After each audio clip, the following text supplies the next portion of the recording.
اعوذ باللہ من الشیطان الرجیم بسم اللہ الرحمن الرحیم والسماء والطارق وما ادراک ما الطارق النجم الثاقب ان کل نفس لما علیہا حافظ۔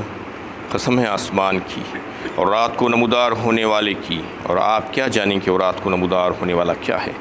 وہ ایک روشن ستارہ ہے، کوئی متنفس ایسا نہیں ہے جس پر کوئی نگہبان نہ ہو۔ یہاں سے سورۃ طارق شروع ہو رہی ہے۔ یہ مکی صورت ہے، 17 آیتوں اور 1 رکوع پر مشتمل۔ پہلی آیت میں طارق کا لفظ آیا ہے، جس کا مطلب ہے کہ اندھیری رات میں چمکنے والا ستارہ۔ تاریک رات میں جو ستارے چمکتے ہیں ان تمام کو طارق کہا جاتا ہے۔ یہ اس وقت کے نازل شدہ صورتوں میں سے ہے جب کفار مکہ اس بات کی مخالفت پر اڑے ہوئے تھے اور تدبیریں کر رہے تھے اور چالیں چل رہے تھے کہ اللہ کے نبی صلی اللہ علیہ وسلم اور قرآن کی دعوت کو وہ تسلیم کرنا نہیں چاہ رہے تھے، اس کو ذکر پہنچا رہے تھے۔ اس کا موضوع بحث یہ ہے کہ مرنے کے بعد دوبارہ زندہ ہونا اور اللہ کے حضور حاضری، اور اس قرآن کو یعنی جو کلام ہے وہ قول مفصل کہا، اس کو سمجھایا گیا کہ یہ اللہ کا کلام ہے، اور اس میں قسم کھا کر جو ہے کچھ چیزوں کی آسمان اور چمکتے ہوئے تاریک کی اللہ تعالیٰ نے یہ بات واضح کی کہ تمام کائنات کے نہ صرف آسمان اور ستارے بلکہ ساری مخلوقات کی نگہبانی کوئی ایسی ہستی کر رہی ہے جس کی وجہ سے یہ قائم و دائم ہے، ورنہ یہ کب کے ٹوٹ پھوٹ جاتا۔ اور پھر انسان کی خود کی ذات پر توجہ دلاتے ہوئے کہا گیا کہ کیسے ایک نطفے کی بوند سے ہم نے تم کو وجود میں لایا اور ایک سنتا جیتا جاگتا انسان بنا دیا، اور ماں کے رحم میں تمہاری پرورش کی، اور پھر وہیں پر تمہاری جسمانی اعضاء درست کیے اور ذہنی صلاحیتیں تم کو عطا کی۔ یہ سب کرنے والا جو ہستی ہے، کیا وہ دوبارہ تم کو پھر سے زندہ نہیں کر سکتا؟ اللہ تعالیٰ یہ پوچھنا چاہ رہے ہیں۔ اور پھر دوبارہ تم کو اس لیے زندہ کیا جائے گا، اس کا مقصد یہ ہے کہ تمہارے جو دنیا کے جو کام تھے، اس کے جو راز تھے، وہ راز کو جو پوشیدہ راز تھے جس پر پردے پڑے ہوئے تھے، اس کی جانچ پڑتال ہو اور وہ سب کے سامنے آ جائے، اور پھر جو ہے انسان اس دن اس کے اعمال کی جو اس کے اوپر نحوست ہوگی تو وہ اپنے آپ سے بچا نہیں سکے گا اللہ سے، اور نہ ہی اس کے لیے کوئی وہاں پر حامی و مددگار اور ناصر ہوگا کہ آ کر اس کی حفاظت کر لے۔ اور اس کو جو چھٹلانے والے ہیں، جو تدبیریں کر رہے ہیں، وہ تدبیریں ان کے کبھی بھی کارگر نہیں ہو سکتی۔ اس طریقے سے آسمان سے اللہ تعالیٰ نے بارش کو برسایا، اور پھر زمین سے فصلیں اگتی ہیں۔ یہ سب چیزیں کوئی کھیل تماشا نہیں ہیں، بلکہ ایک سنجیدہ کام ہے۔ تو اسی طریقے سے قرآن کے جو احکامات ہیں، جو حقائق جو بیان کیے جا رہے ہیں، وہ بھی انتہائی سنجیدہ حقائق ہیں، وہ کوئی کھیل اور تماشا نہیں ہے۔ یہ بات اللہ تعالیٰ نے واضح فرما دی، اور یہاں سے قسم کھا کر شروع کیا جا رہا ہے کہ آسمان کی اور ان تاروں کی جو اندھیری رات میں انہیں روشن ہو جاتے ہیں، وہ سارے تارے اور سیارے، اس سے مراد ہے تاریخ سے مراد وہ سارے ستارے اور سیارے جو اندھیری رات میں نمودار ہوتے ہیں۔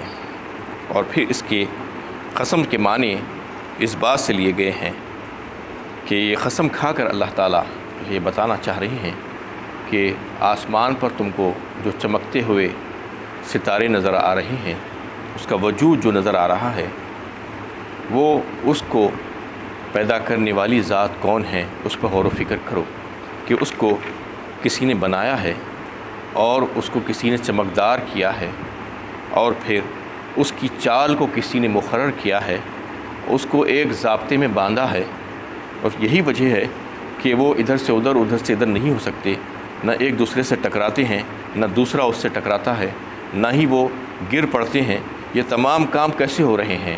کوئی ایک ہستی ہے جو اس کی نگہبانی کر رہی ہے۔ ساری مخلوقات دنیا کی، چاہے چھوٹی سے چھوٹی ہو یا بڑی سے بڑی ہو، وہ اللہ اس کی نگرانی اور نگہبانی کر رہے ہیں۔ اس وجہ سے وہ اپنی اپنی جگہوں پر کھڑے ہوئے ہیں، تباہ و برباد نہیں ہو رہے ہیں۔ اور پھر اللہ تعالیٰ نے اس کے لیے ایک وقت مقررہ معین کر دیا ہے کہ اس وقت تک اس کی حفاظت، اس کی نگہبانی، ہر آفت سے ہر آفت نگہبانی کرنا کہ اپنے ذمے لے لیا ہے اللہ تعالیٰ نے۔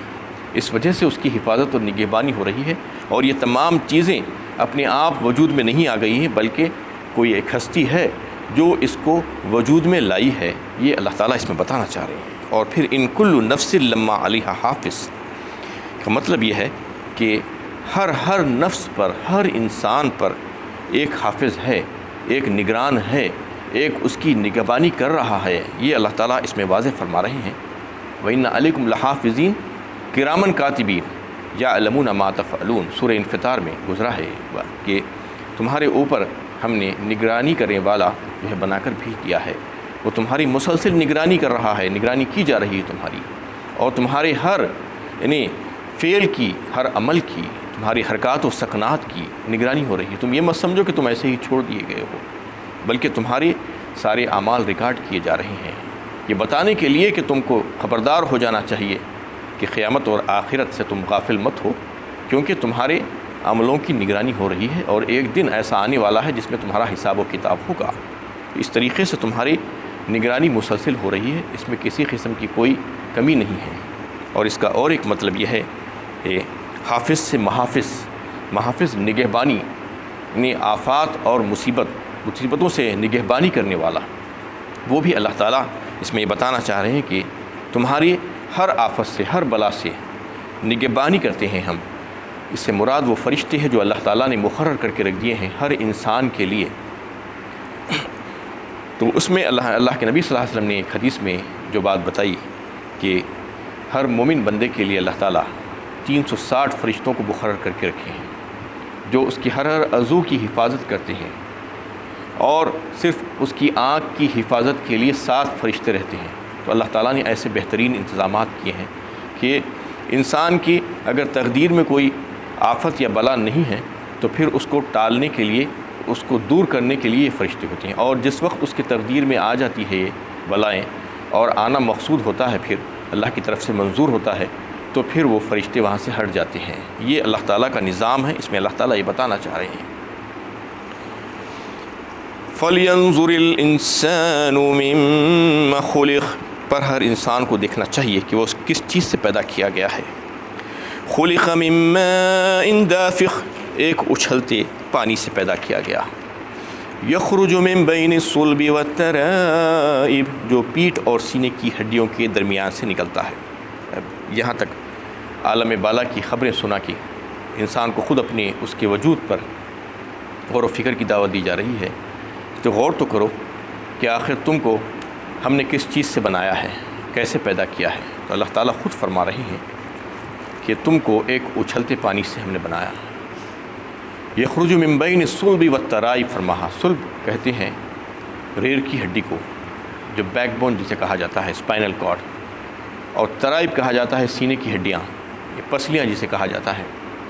تو ان دونوں سے ہم نے تمہاری تخلیق فرمائی کہ اچھلتے ہوئے پانی سے اللہ تعالیٰ فرما رہے ہیں کہ انسان کا جو دھڑ ہے اس سے اس میں سے یہ نکلتا ہے مادہ، تولیدی مادہ جو ہوتا ہے، اور یہ ان دونوں ہڈیوں کے درمیان ہوتا ہے۔ آپ اگر دیکھیں تو انسان کی جو ریڑھ کی ہڈی ہے، جو پشت ہے، اور اس کی جو سینے کی ہڈیاں ہیں، اس کے درمیان جو اس کا دھڑ ہے اس میں سے یہ مادہ نکلتا ہے۔ اور یہ نطفہ مفسرین کے نزدیک یہ ہے کہ مرد کی ریڑھ کی ہڈی میں سے، پشت میں سے نکلتا ہے، اور عورت کی جو ہے سینے کی ہڈیوں میں سے نکلتا ہے۔ لیکن جو محققین نے جو ہے اس کے بارے میں تحقیق کی ہے، جو انسانی اعضاء پر تحقیق کیے ہیں، تو ان کا کہنا یہ ہے کہ یہ ہر عضو سے نکلتا ہے۔ یہ نطفہ کوئی مرد کا ریڑھ کی ہڈی سے یا عورت کے سینے سے نہیں، بلکہ اس کی ہر عضو سے نکلتا ہے، اور بچے کے عضو اسی سے بنتے ہیں جو عضو سے جو نطفہ نکلتا ہے اس کا حصہ۔ تو اس طریقے سے جو ہے اللہ تعالیٰ اس میں یہ بتانا چاہ رہے ہیں کہ ایک اچھلتا ہوا پانی ہے جس کو جو ہے ہم نے تمہاری پشت سے اور تمہارے سینے کی ہڈیوں سے جو ہے نکالا ہے، تو اس سے تمہاری تخلیق فرمائی ہے۔ یہ اللہ تعالیٰ اس میں بتانا چاہ رہے ہیں۔ تو انسان کو غور و فکر کی دعوت دی جا رہی ہے کہ غور تو کرو تم کہ تمہارے باپ کے صلب میں سے تم کیسے نکلے، کہ اسپرم کاؤنٹ جو ہوتے ہیں مرد کے وہ بلینز ہوتے ہیں، اس میں سے ایک اسپرم کاؤنٹ کو اللہ تعالیٰ منتخب کرتے ہیں، اور ماں کے جو بیضے ہوتے ہیں، جو انڈے ہوتے ہیں، وہ بکثرت ہوتے ہیں، اس میں سے ایک کو منتخب کر کے وہ دونوں کو ایک وقت میں ملا دیا جاتا ہے، ایک وقت مقررہ میں، اور پھر اس سے استقرار حمل قرار پاتا ہے، اور پھر اس سے اللہ تعالیٰ ماں کے رحموں میں اس کی نشو و نما کرتے ہیں، اس کو اس کے اوپر اس میں روح پھونکی جاتی ہے، اور اس کے سارے اعضاء بنا دیے جاتے ہیں، اور اس میں وہ ساری صلاحیتیں رکھ دی جاتی ہیں جسمانی اور ذہنی، اور اس کی جسم کی ساخت بنائی جاتی ہے، اور پھر اس کو پورا مکمل کر کے اس دنیا میں لایا جاتا ہے۔ اس میں اللہ تعالیٰ بتانا چاہ رہے ہیں کہ دیکھو یہ تمام کام کرنے والی کون سی ہستی ہے، کون سی ذات ہے، جو اتنی باریک باریک کیڑوں میں سے ایک کیڑے کو لے کر، جو اربوں کیڑے ہیں اس میں سے ایک کیڑے کو لے کر، ماں کے ایک انڈے کو لے کر اس کو ملانا، اور پھر اس سے استقرار حمل، ایک انسان کی تشکیل، ایک جیتا جاگتا انسان بنا دینا، اور اس کو پیدا کر دینا، اور پھر اس کی پیدا ہونے کے بعد بھی اس کی موت تک اس کی نگہبانی، اس کی حفاظت، اس کی نگرانی کرنا، اس سے تمام آفات سے اس کی نگہبانی کرنا، تمام مصیبتوں سے اور حادثوں سے جو ہے اس کی حفاظت کرنا۔ یہ کون سی ہستی ہے، کون سی ذات ہے جو یہ سارے کام کر رہی ہے؟ اس پہ غور و فکر کرو کہ اگر یہ اللہ ہے تو پھر تم کو ایک بار پیدا کرنے کے بعد دوبارہ پیدا کرنے پر آخر کیا مشکل ہے، اس کو کیا مشقت ہو سکتی ہے؟ کہ اللہ تعالیٰ اس میں پوچھنا چاہ رہے ہیں کہ اسی نے تم کو پیدا کیا ایک بار، اور پھر دوبارہ پیدا کرنے پر بھی وہ قادر ہے۔ اور اگر کوئی یہ نہیں سمجھ رہا ہے تو اس کو سمجھ لینا چاہیے کہ اس کی پہلی پیدائش کس نے کی ہے۔ جب وہ پہلی پیدائش کو مانتا ہے کہ اس کو اس اللہ نے پیدا کیا ہے، تو پھر دوسری پیدائش بھی اس اللہ ہی کی طرف سے ہوگی، ورنہ اس کو یہ ساری باتوں کا انکار کرنا ہوگا کہ اس کی پیدائش بھی اللہ تعالیٰ نے نہیں کی تھی پہلی پیدائش، اور یہ دنیا ساری کی ساری ایسے ہی وجود میں آ گئی۔ یہ انتہائی احمقانہ خیال ہے، ایک پاگل انسان ہی ایسا کہہ سکتا ہے کہ یہ ساری چیزیں، ساری کتابیں ایسے جو ہے چھپ گئی ہیں، اور سارے شہر ایسے بس گئے ہیں، سارے کارخانے اپنے آپ شروع ہو گئے ہیں۔ ایسا ہو سکتا ہے کیا؟ اللہ تعالیٰ یہ بتانا چاہ رہے ہیں کہ یہ سب کے پیچھے ایک ہستی ہے جو کار فرما ہے، جو سارے کاموں کو کر رہی ہے، وجود میں لا رہی ہے، اس میں تصرفات کر رہی ہے۔ تو پھر تم اس بات کو کیوں نہیں مانتے کہ تمہارے پیدا کرنے کے بعد اس کو تم کو پھر سے مارنے کے بعد دوبارہ تم کو زندہ کرنے والی ہستی بھی وہی ہے؟ اس کے تم قائل کیوں نہیں ہوتے؟ یہ اس وجہ سے بھی ضروری ہے۔ یوم تبلی السرائر انہ علی رجعہ لقادر، بے شک وہ اسے مرنے کے بعد دوبارہ پیدا کرنے پر قادر ہے۔ یوم تبلی السرائر فما لہ من قوۃ ولا ناصر، جس دن ہر شخص کے پوشیدہ اعمال کی جانچ پڑتال ہوگی کہ وہ کس نیت سے، کس عقیدے سے اور کس مقصد کے تحت اس نے کوئی عمل کیا تھا۔ آج تو راز رہ جاتے ہیں، لیکن اللہ تعالیٰ کے سامنے وہ راز نہیں رہیں گے، وہ سارے راز کھول دیے جائیں گے، اور اللہ تعالیٰ دیکھیں گے کہ کس عقیدے سے تم نے کام کیا تھا، تمہاری نیت کیا تھی، تمہارے عزم اور ارادے کیا تھے، تم نے یہ کام کیوں کیا تھا، یہ سب ان کے سامنے آ جائیں گے۔ اللہ تعالیٰ اس میں بتانا چاہ رہے ہیں تمہارے سارے اعمال، تمہارے سارے اقوال، تمہارے سارے افعال اس کے سامنے کھولے جائیں گے، اور پھر اسی کے مطابق تمہیں جزا اور سزا ملے گی۔ فما لہ من قوۃ ولا ناصر، اس وقت تمہارا کوئی مدافعت کرنے والا، تمہاری مدد کرنے والا، تمہارا کوئی مددگار، حمایتی نہیں ہوگا۔ والسماء ذات الرجع والارض ذات الصدع، قسم ہے بارش برسانے والے آسمان کی، اور قسم ہے نباتات اگانے والی زمین کی۔ انہ لقول فصل، بے شک حق و باطل کے درمیان وہ قرآن قول فیصل ہے۔ وما هو بالحزل، اور وہ ہنسی مذاق نہیں ہے۔ اللہ تعالیٰ اس میں پھر سے جو ہے قسم کھا رہے ہیں کہ بارش برسانے والی آسمان کی قسم، اس کا مطلب یہ ہے کہ بارش کیسے برستی ہے، بار بار برستی ہے آسمان سے، ایک بار نہیں، موسم میں بھی برستی ہے، غیر موسم میں بھی برستی ہے۔ اور پھر بارش کا نظام اللہ تعالیٰ نے کیسا کیا ہے، یہیں سے پانی لیتے ہیں سمندر سے بھانپ بنا کر، اور پھر اس کو یہیں پر واپس بھیجا جاتا ہے بارش کی شکل میں، میٹھے پانی کی شکل میں۔ یہ بار بار آنا آسمان سے، اس کی قسم کھا کر اللہ تعالیٰ نے فرمایا کہ یہ اب آسمان سے بارش برسانا، اور پھر قسم ہے نباتات کے اگانا، زمین کو پھاڑ کر اس میں سے نباتات کو جو ہے ہم اگا دیتے ہیں۔ یہ تمہارے لیے، تمہاری زندگی کے لیے، تمہارے جینے کے لیے۔ تو پھر یہ قرآن ہم نے تمہارے لیے حق و باطل میں تمیز کرنے کے لیے جو بھیجا تھا، تو کیا یہ قرآن قول فیصل نہیں ہے؟ یہ ایسا ہی کلام ہے کہ اس کو جیسا چاہے تم کر لو؟ نہیں، یہ اللہ کا کلام ہے اور اس میں تمہارے لیے بہترین ہدایتیں ہیں، تم اس کو سمجھنے کی کوشش کرو۔ یہ کوئی ہنسی مذاق نہیں ہے، یہ ایک سنجیدہ کلام ہے۔ یہ اللہ تعالیٰ کی طرف سے تمہارے لیے زندگی گزارنے کا سلیقہ تم کو سکھاتا ہے، تم کو وہ طریقہ سکھاتا ہے جس سے تم اپنے رب کو راضی کر سکو۔ انہم یکیدون کیدا واکید کیدا، یہ لوگ حق کو مٹانے کی تدبیروں میں لگے ہوئے ہیں۔ حق تعالیٰ فرماتے ہیں کہ اور میں بھی ایک تدبیر کر رہا ہوں کہ ان کی کوئی تدبیر کارگر نہیں ہوگی، چاہے وہ حق کو مٹانے کے لیے اپنی بھوکیں مار مار کر بجھانے کی کوشش کریں اس کو۔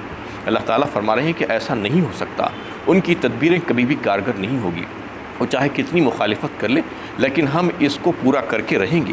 یریدون لیطفئوا نور اللہ بافواہہم واللہ متم نورہ ولو کرہ الکافرون، فرمایا کتنی پھونکے مارنے کی کوشش کریں یہ کفار، یہ مشرکین اس دین کو مٹانے کے لیے، اس حق کو مٹانے کے لیے، لیکن ایسا نہیں ہو سکتا۔ فمہل الکافرین امہلہم رویدا، یہ سورۃ طارق کی سب سے آخری آیت ہے۔ اے نبی صلی اللہ علیہ وسلم، ان سے انتقام لینے میں جلدی نہ کیجیے، انہیں کچھ مدت کے لیے اپنے حال پر چھوڑ دیجیے، کچھ مدت نہ گزرے گی کہ نتیجہ سامنے آ جائے گا۔ یعنی ان سے آپ انتقام لینے کی فکر مت کیجیے، آپ اپنا کام کیے جائیے۔ آپ کا کام دعوت کا کام ہے اور ہمارا پیغام لوگوں تک پہنچا دینا ہے۔ ان سے حساب و کتاب لینا اور ان سے جو ہے انتقام لینا یہ ہماری ذمہ داری ہے۔ کچھ دن ان کو مہلت دی جا رہی ہے، وہ اگر مہلت سے فائدہ نہیں اٹھاتے ہیں تو پھر ان کے لیے سخت سزائیں تیار ہے۔ وآخر دعوانا ان الحمد للہ رب العالمین۔